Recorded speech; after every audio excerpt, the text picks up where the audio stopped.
Tamil cinema நேயர்களுக்கு வணக்கம். நான் உங்கள் பத்திரிகையாளர் ஆர்.எஸ். கார்த்திக். இந்த வீடியோவில் நம்ம பார்க்க இருக்கிறது இந்த வாரம் திரைக்கு வந்திருக்கிற எல்எஸ்எஸ் படத்தோட விமர்சனம். எல்எஸ்எஸ் லவ் ஷேர் சப்ஸ்கிரைப் இதான் அந்த படத்தோட எல்எஸ்எஸ்ங்கிற ஷார்ட் ஃபார்முக்கான நீல நீல காரணம். அதான் லவ் ஷேர் சப்ஸ்கிரைப் இதுதான் படத்தோட டைட்டில்.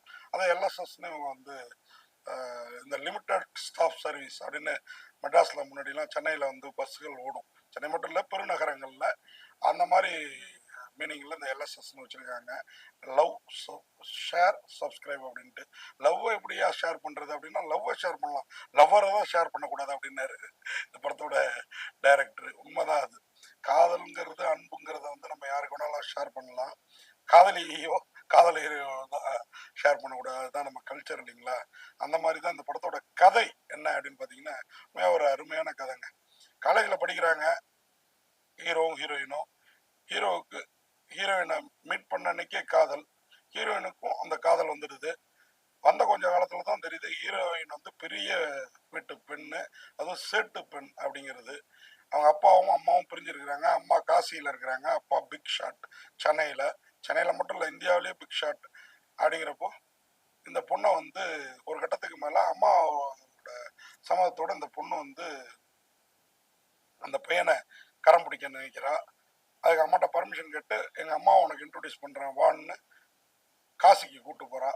காசிக்கு போகிற இடத்துல ஹீரோ தொலைஞ்சு போனால் லாஜிக்காக சரியாக இருந்திருக்கும், ஏன்னா தெரியாத ஊர். ஆனால் இவங்க அம்மா தான் அங்கே இருக்காங்க, பொண்ணுக்குமே அந்த ஊர் பெருசாக தெரியாது. அந்த பெண் தொலைஞ்சு போயிடுறா. தொலைஞ்சு போனோன்னா பாவம் ஒரு பக்கம் இருக்க பழி வந்து ஹீரோ மேலே வந்து விழுது. அதில் ஹீரோயினோட அப்பா இங்கே சென்னையிலேருந்து கிளம்பி போய் அவர் பிக் ஷாட்னு சொன்னீங்களா, அதனால ஹீரோ மேலே செம ஷாட்லாம் விழுது. போலீஸ் ஒரு பக்கம் ஷாட்டு போட்டு பொழந்துக்கிட்டுறாங்க, இன்னொரு பக்கம் அந்த பெண்ணோட அப்பா சில ஆட்களை விட்டு அடிக்கிறாரு. ஒரு கட்டத்துக்கு மேலே ஏங்க நானே தொலைச்சிட்டு தேடி இருக்கேன், உங்களை தாண்டி உங்கள் பொண்ணு மேலே நான் லவ் வச்சுருக்கேங்க அப்படின்றத புரிய வைக்கிறாரு. ஒரு போலீஸ் ஆஃபீஸர் வந்து இவருக்கு வந்து ஹீரோவுக்கு வந்து குடும்ப நண்பர். அவர் சென்னையிலேருந்து காசி கிளம்பி வர்றாரு. அவர் மூலியமாக போலீஸ்லேருந்து தப்பிக்கிற ஹீரோ அதன் பிறகு ஹீரோயினோட அப்பாவோட சேர்ந்து ஹீரோயினை தேடுறாரு. அந்த போலீஸ் ஆஃபீஸர் காசி போலீஸ் இவங்க எல்லாரோட உதவியோட ஹீரோயின் கிடைச்சாங்களா இல்லையா, கிடைச்ச ஹீரோயின் சுயநினைவோட இருந்தாங்களா இல்லையா, இது எல்லாத்துக்கும் மேல ஹீரோவும் ஹீரோயினும் இறுதியில இணைந்தார்களா இல்லையாங்கிற ஒரு வித்தியாசமான விறுவிறுப்பான கதை. காசியில் ஹீரோயின் தொலைஞ்சு போறதுக்கு காரணம் என்ன அப்படிங்கிறது மட்டும் கொஞ்சம் லைட் வெயிட்டடா படம் பண்ணியிருக்காங்க. உண்மைதான், இன்னைக்கெல்லாம் யதார்த்தத்துல என்ன வேணாலும் நடக்கலாம். நம்ம வீட்டை விட்டு வெளியில வந்துட்டோம்னா என்ன வேணாலும் நடக்கலாம். ஏன் வீட்டுக்குள்ளாரே இருந்தோம்னாலும் எது வேணாலும் நடக்குது. தண்ணி கொடுங்கன்னு கேட்க வந்து கழுத்தறுத்து போடுற ஒரு உலகமாக தானே இருக்குது. ஸோ அந்த விதத்தில் இந்த படம் ஒரு வித்தியாசமான முயற்சி, ஒரு பொயட்டிக்கான லவ் அப்படின்றத சொல்லலாம். அந்த லவ்ல ஹீரோவும் ஹீரோயினும் எவ்வளோ ஈடுபாடோட நடிச்சிருக்காங்க அப்படின்னு கேட்டிங்கன்னா, ரெண்டு பேருக்குமே முதல் படம் அப்படிங்கிறது தெரியாத அளவுக்கு பிரமாதமாக நடிச்சிருக்கிறாங்க. இந்த ஹீரோ சுந்தர்சி படங்களில் தயாரிப்பு நிர்வாகியாக மேலாளராக பணியாற்றிய பல படங்களை ரஜினி படத்துக்கெல்லாம் பண்ணியிருக்கிறாரு. பாலகோபியோட வாரிசம் ஆதவ் கிருஷ்ணா அருமையாக நடிச்சிருக்கிறாரு. உண்மையாகவே அப்பா வந்து என்ன எண்ணத்தில் சென்னைக்கு வந்தாரோ அந்த எண்ணத்தை பையன் மூலயமா நிறைவேற்றிருக்கிறாருன்னு எனக்கு தோணுச்சு. ஏன்னா அவர் ப்ரொடெக்ஷன் மேனேஜர் ஆகிட்டாரு, பையன் இன்னைக்கு ஹீரோ ஆயிருக்கிறாப்புல. சிம்ரன் அந்த ஹீரோயின் சிம்ரன் மாதிரி இல்லைனாலும் இவங்க வேற லெவலில் இருக்கிறாங்க.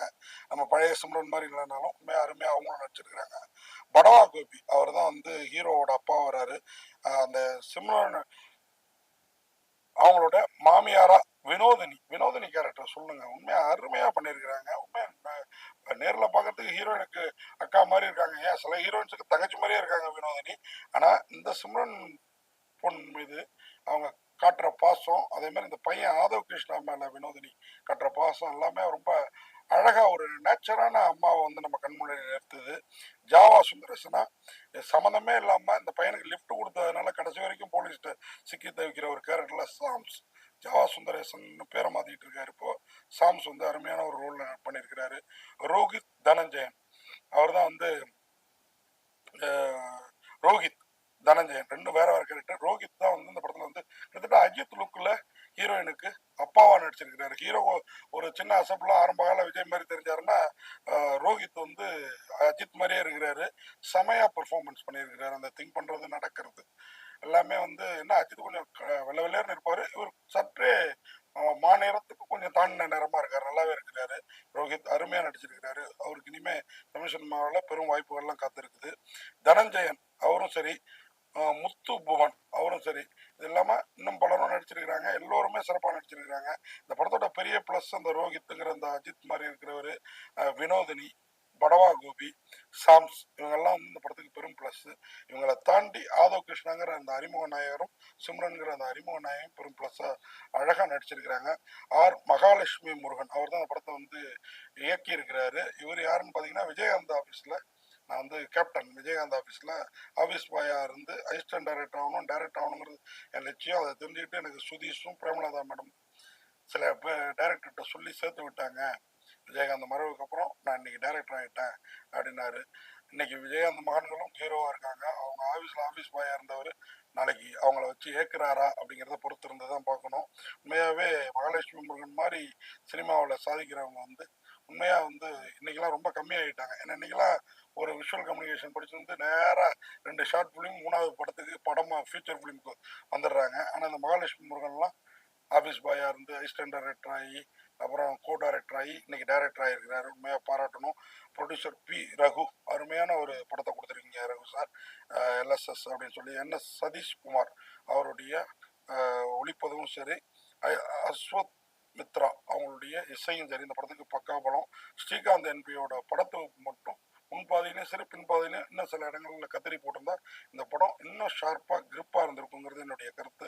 இந்த படத்துக்கு ரஜினி சேகர் வந்து ஆர்ட் டைரக்ஷன் பண்ணியிருக்காரு, அருமையாக பண்ணியிருக்கிறாரு. கலைமாமணி தளபதி தினேஷ் இந்த படத்துக்கு ஸ்டண்ட் ஃபைட்லாம் கூட அந்த பையன் ரொம்ப நல்லா ஃபைட்டு டான்ஸ் எல்லாமே ரொம்ப நல்லா பண்ணுறாப்புல. தீனா கிருஷ்ணா 2 பேரும் கொரியோகிராஃப் பண்ணியிருக்காங்க. உண்மையாக இந்த மாதிரி படம் முடிஞ்சதுக்கப்புறம் ஒரு ப்ரொமோ சாங் அது வெரி டிஃப்ரெண்ட்டாக இருக்குது. ஆனால் குவார்டர்னு இருக்குது. அது மட்டும் ஏதோ டாஸ்மார்க் விளம்பரத்துக்கு பண்ண மாதிரி இருந்தது. ஆனாலும் ஹீரோயினா அதில் ஒரு அருமையான பெர்ஃபார்மன்ஸை காட்டியிருக்காங்க. ஆனால் இது படம் முடிஞ்சு டைட்டில்லாம் முடிஞ்ச பிறகு அந்த ப்ரொமோ சாங் வருது. அதை வந்து ஒரு ஃபேஷனாக வச்சுட்டு இருக்காங்க. அசோக் அமிர்தராஜோட ஸ்டோரியும் டைலாகும் இந்த படத்துக்கு பக்காபலம். பாருங்கள், ஸ்டோரியும் டைலாக்லாம் வாங்கி ஒரு டைரக்டர் பண்ணுறாருன்னா அவர் எவ்வளோ நேர்மையாக இருப்பார். உண்மையாக மகாலட்சுமி முருகன் இன்னும் மகாலட்சுமி முருகன் இன்னும் சாதிக்க வேண்டிய உயரம் நிறைய இருக்குது. நிச்சயம் சாதிப்பாருங்கிறத சொல்லி இந்த படம் எல்எஸ்எஸ் அப்படின்னு நீங்கள் பெருமூச்சு விட வேண்டியதில்லை. இந்த படத்துக்கு போனீங்கன்னா கிஸ்ன்னு கொஞ்சம் கிஸ் சத்தத்தையும் கேட்டு வரலாம் அப்படிங்கிறத சொல்லி, அதனால் இளைஞர்கள் இந்த படத்துக்கு எல்எஸ்எஸ் லவ் ஷேர் சப்ஸ்கிரைப்ங்கிற டைட்டிலுக்காவது ஆதரவு தருவாங்கிறத நம்புகிறேன். ஆகவே படம் பார்த்தா இந்த படம் இன்னும் பெரிய லெவலில் வெற்றி பெறும். இந்த படத்துக்கு பத்திரிகையாளர் RS கார்த்திக் எனது பார்வையில் 10க்கு 6 மதிப்பெண்கள்